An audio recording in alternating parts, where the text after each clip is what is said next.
മൂകം കരോതി വാചാലം പങ്കും ലംഘയത്തെ ഗിരിം യത്കൃപാത്തമഹം വന്ദേ പരമാനന്ദമാധവം. ഇന്ന് നാരായണീയം 16-ാമത്തെ ദശകത്തിൽ 10-ാമത്തെ ശ്ലോകം.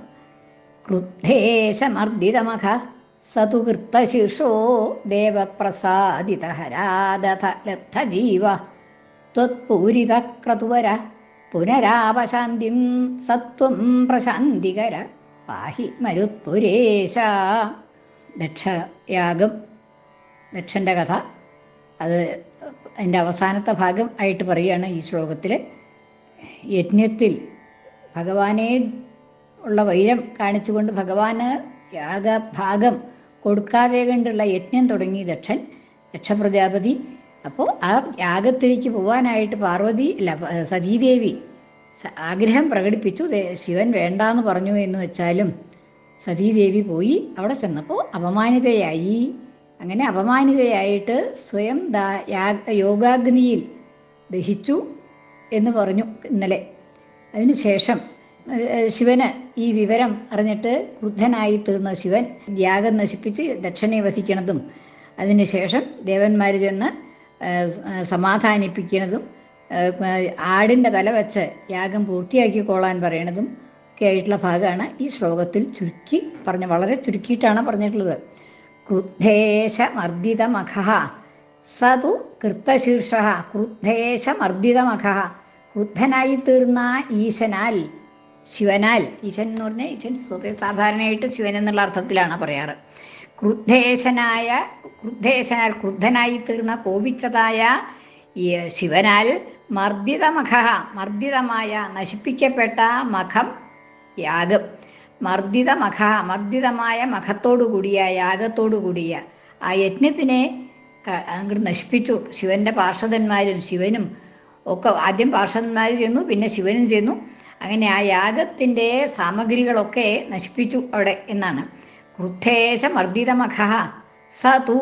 ആ ദക്ഷൻ, അതായത് മർദ്ദിതമഖ എന്നുള്ളത് ദക്ഷൻ്റെ വിശേഷണമായിട്ടാണ്. ആരുടെ ഈ മഖമാണോ യാഗമാണോ ക്രുദ്ധനായ ഈശനാൽ ശിവനാൽ മർദ്ദിക്കപ്പെട്ടത്, അങ്ങനെയുള്ള ആ ദക്ഷൻ സതു കൃത്തശീർഷനായി തീർന്നു. അതായത് മുറിക്കപ്പെട്ട, ഛേദിക്കപ്പെട്ട ശിരസോടുകൂടിയവനായി തീർന്നു. ഭഗവാൻ ആ ദക്ഷൻ്റെ ശിരസ് അറുത്തു, ശിരസ് ഛേദിച്ചു. ദക്ഷൻ്റെ ശിരസ് ഛേദിച്ചപ്പോൾ അത് ദക്ഷന് പിന്നെ ജീവൻ ഇല്ലാണ്ട് ചെയ്യല്ലോ.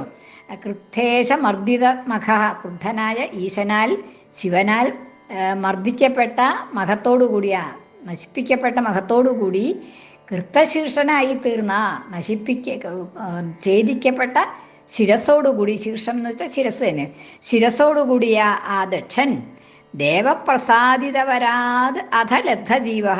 അഥ പിന്നീട് ലബ്ധജീവ, ലബ്ധമായ ജീവനോടുകൂടി പിന്നീട് വീണ്ടും ജീവൻ ലഭിച്ചു. എങ്ങനെ?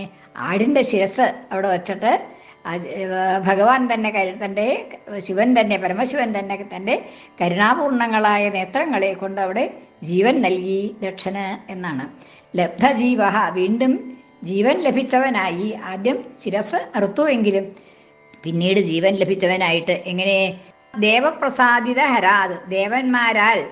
മറ്റ് ദേവന്മാരൊക്കെ ഈ യാഗം തുടങ്ങിക്കഴിഞ്ഞാൽ അത് മുഴുമിപ്പിച്ചില്ല എങ്കിൽ അത് പല വിധത്തിലുള്ളതായ ദോഷങ്ങളും ഉണ്ടാക്കും എന്നാണ്. അപ്പോൾ യാഗം തുടങ്ങിയിരിക്കണു, ദക്ഷൻ അവിടെ യാഗം തുടങ്ങിയിട്ടുണ്ട്, അത് മുഴുമിപ്പിക്കാൻ പറ്റിയില്ല. പ്രജാപതി, ദക്ഷപ്രജാപതി അവിടെ, അതായത് യാഗത്തിൻ്റെ യജമാനനാണ്. യജമാനനെ വധിച്ചു കഴിഞ്ഞു. യജമാനെ വധിച്ചു കഴിഞ്ഞാൽ പിന്നെ യാഗപൂർത്തി ഉണ്ടാവാൻ വയ്യ. അപ്പോൾ ഈ ദേവന്മാരൊക്കെ കൂടി, അതായത് അവർക്കുള്ള ഭാഗങ്ങളൊക്കെ പോയി, അവരുടെ യജ്ഞാംശം എല്ലാതും ഇല്ലാതെ കണ്ട ഈ യാഗം പൂർത്തിയായില്ല എന്നുള്ളപ്പോൾ ദേവന്മാർക്കുള്ള ഭാഗങ്ങളൊന്നും ഇല്ലാണ്ടേയി. അപ്പം അങ്ങനെ ദേവന്മാരൊക്കെ കൂടി അങ്ങനെ ഈ യാഗം പൂർത്തിയാക്കാതെ കണ്ടിരുന്നാൽ ശരിയല്ലല്ലോ എന്ന് വിചാരിച്ച് അവരൊക്കെ ബ്രഹ്മാവിനെ ചെന്ന് കണ്ടു. ബ്രഹ്മാവും കൂടി വിഷ്ണുവിനെ ചെന്ന് കണ്ടു. എല്ലാവരും കൂടി ഇത് ശിവൻ്റെ ധിക്കരിച്ചത് കൊണ്ടുണ്ടായിട്ടുള്ള ദോഷമാണ്, ശിവനെ തന്നെ പ്രസാദിപ്പിക്കണം, അതേ വഴിയുള്ളൂ എന്ന് പറഞ്ഞ് എല്ലാവരും കൂടി ശിവൻ്റെ അടുത്ത് ചെന്നു. ശിവൻ്റെ അടുത്ത് ചെന്നപ്പോൾ ശിവൻ അവിടെ ഇതൊന്നും ചെയ്തത് താനാണ് എന്നുള്ള ഭാവേ ഇല്ല. അവിടെ ഉപദേശിച്ചും കൊണ്ട് മഹർഷിമാർക്കൊക്കെ ഉപദേശമൊക്കെ നൽകിയും കൊണ്ട് അവിടെ അങ്ങനെ ഇരിക്കുന്നുണ്ട്, ധ്യാനനിരതനായിട്ട് ഇരിക്കുന്നുണ്ട്.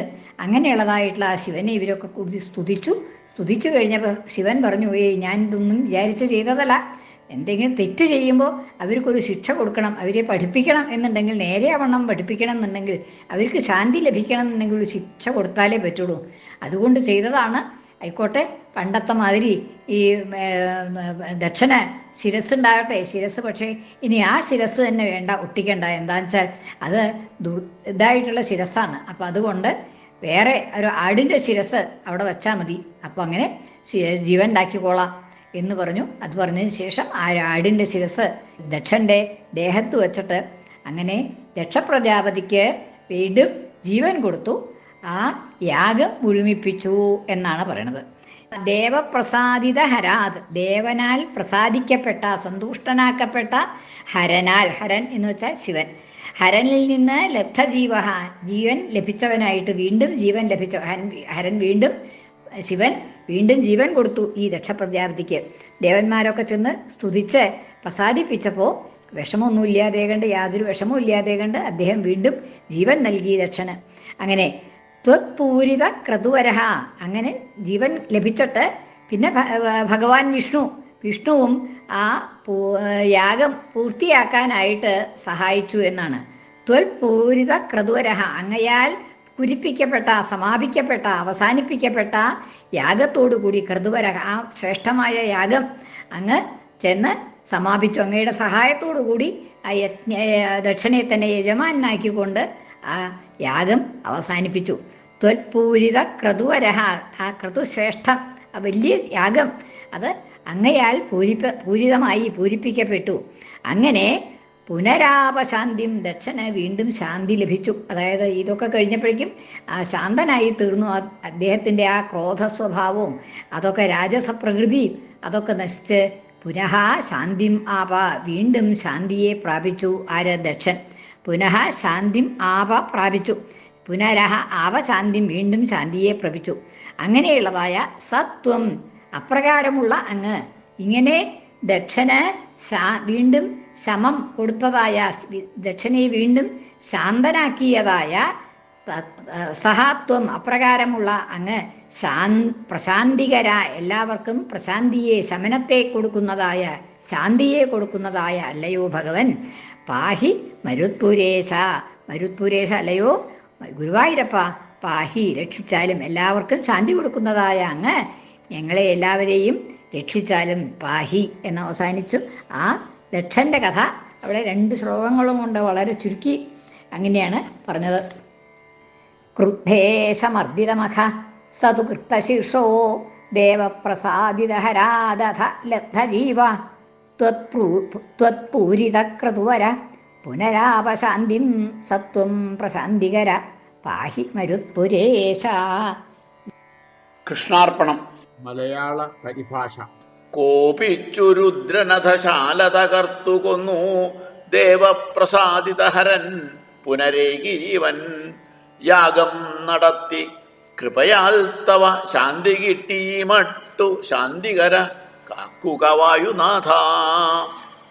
സർവത്ര ഗോവിന്ദനാമ സങ്കീർത്തനം. ഗോവിന്ദ ഗോവിന്ദ.